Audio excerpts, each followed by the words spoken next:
Hello students, आज हम standard 7 का प्रैक्टिस सेट 44 देख रहे हैं। इसमें हमारा क्वेश्चन फर्स्ट है, if the length and breadth of a rectangle are double, how many times the perimeter of the old rectangle will that of the new rectangle be. एक rectangle है, उसकी length and breadth double की, तो वो length breadth double की हुई rectangle की perimeter जो है वो ओल्ड रेक्टेंगल के कंपेयर में कितनी टाइम आएगी, हमें यहाँ पे पूछा गया है। तो देखो, एक रेक्टेंगल मैंने ड्रॉ कर लिया। ओल्ड वाले रेक्टेंगल की लेंथ एंड ब्रेड्थ जो थी उसके कंपेयर में न्यू रेक्टेंगल की लेंथ एंड ब्रेड्थ डबल थी। उसकी न्यू की डबल मीन्स ओल्ड की क्या है, वन टाइम ही है। और उस one time length and breadth को हम एक्स एंड वाई कंसिडर करके यहाँ पे राइट कर लेते हैं। देखो, ये रेक्टेंगल है, इसकी लेंथ हमने x कंसिडर की, ये दोनों लेंथ है, ये दोनों ब्रेड थे। ब्रेड को y कंसिडर करके यहाँ पे राइट कर लिया। ओके, ये ओल्ड रेक्टेंगल है, उसकी वन टाइम ही है। आपके समझ में आ रहा है ना क्वेश्चन में क्या पूछा है। ओके, तभी देखो, अगर इस रेक्टेंगल की हमें पेरीमीटर निकालनी है, इट्स पेरीमीटर, दोनों की पेरीमीटर हमें कंपेयर करनी है, तो ओल्ड की एंड न्यू की दोनों की पेरीमीटर हमें निकालनी होगी। करेक्ट। इसकी अगर पेरीमीटर निकालनी है तो इस रेक्टेंगल की सभी साइड की लेंथ की एडिशन रहती है। ये प्लस ये लेंथ और ये लेंथ, सभी लेंथ की एडिशन। ब्रेड्थ y दी गई है, y प्लस वाई, ओके, और लेंथ x प्लस एक्स से राइट कर लिया। तो यहाँ पे क्या आ जाएगा, y plus y 2y, x plus x 2x आ गया। ओके, अभी देखो दोनों में 2 कॉमन है, तो देखो 2 को कॉमन निकाल लेते हैं। ब्रैकेट में क्या रहेगा, y plus x.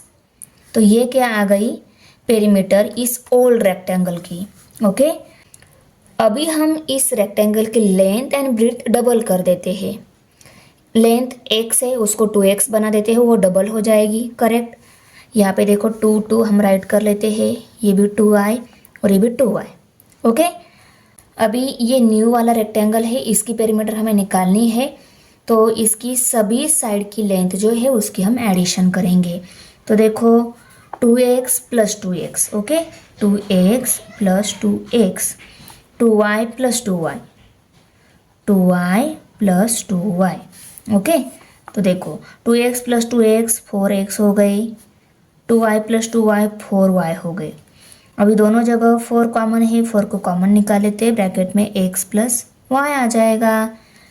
Old perimeter क्या आ गई, 2 इंटू एक्स प्लस वाई, और न्यू रेक्टेंगल की पेरीमीटर आ गई 4 इंटू एक्स प्लस वाई।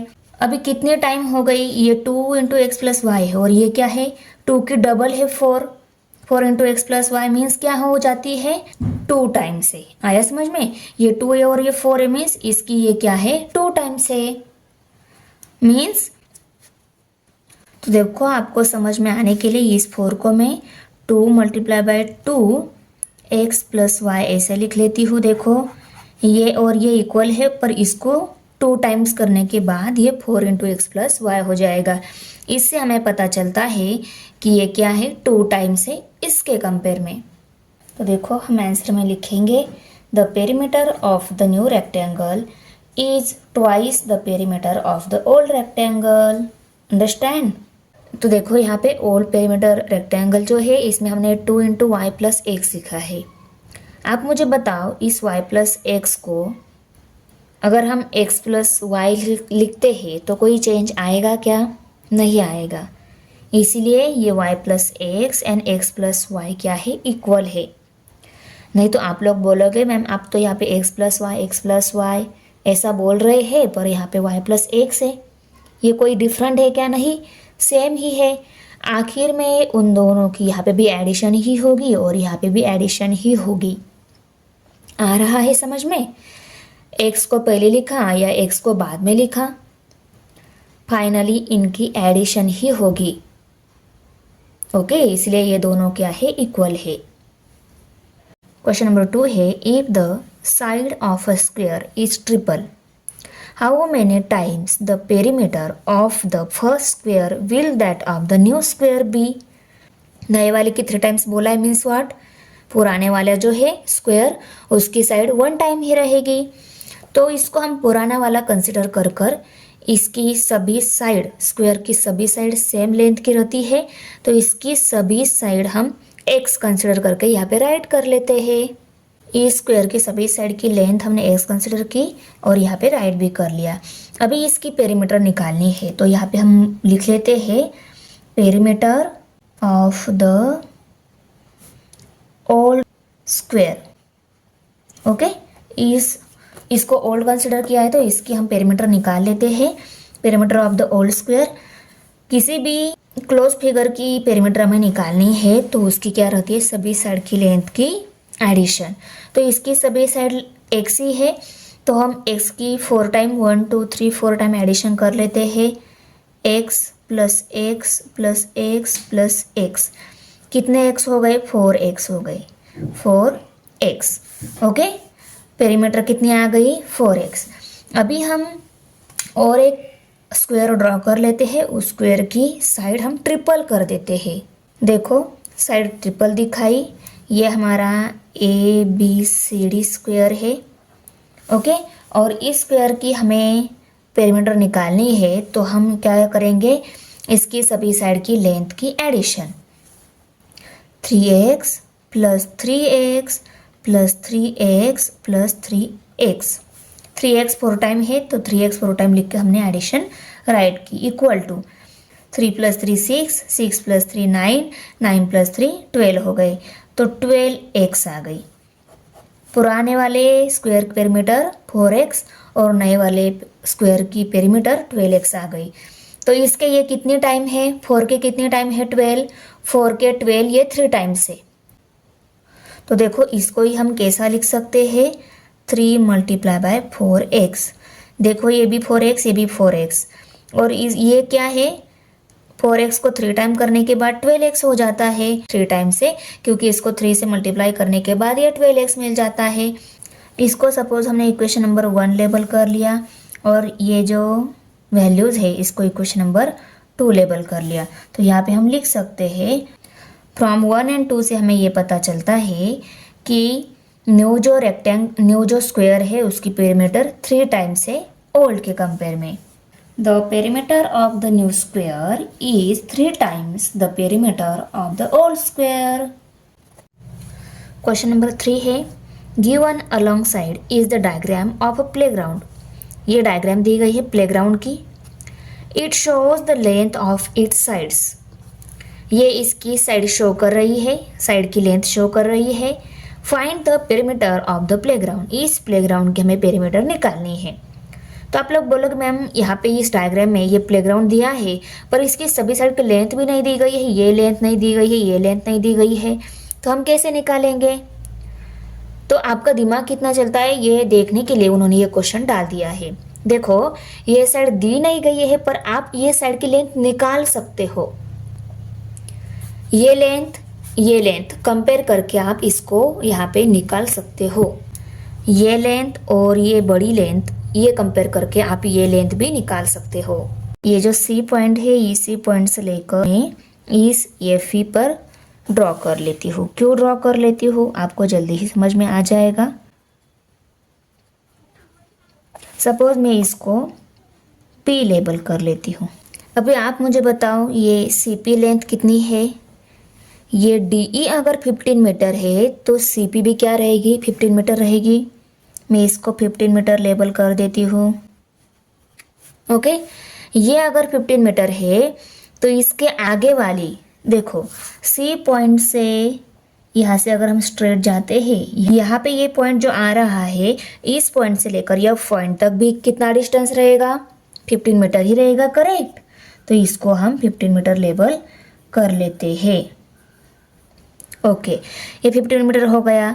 और इस पॉइंट से लेकर इस A पॉइंट तक इसको मैं Q पॉइंट लेबल कर लेती हूँ। इस Q पॉइंट से लेकर A पॉइंट तक कितना डिस्टेंस आएगा, CB का जितना डिस्टेंस है उतना ही डिस्टेंस QA का आएगा, करेक्ट। ये भी 15 मीटर है, इसको मैं 15 मीटर लेबल कर देती हूँ। ओके ओके, अब ये FP ये डिस्टेंस कितना आएगा, ए बी का जितना डिस्टेंस है उतना ही एफ पी का आएगा। ये 10 मीटर है तो ये भी 10 मीटर आएगा। ओके, और ये पी ई डिस्टेंस कितना आएगा, सी डी का जितना डिस्टेंस है उतना पी ई का आएगा। ये 5 मीटर है तो ये भी 5 मीटर रहेगा। ओके, सभी साइड की लेंथ हमें मिल गई, करेक्ट।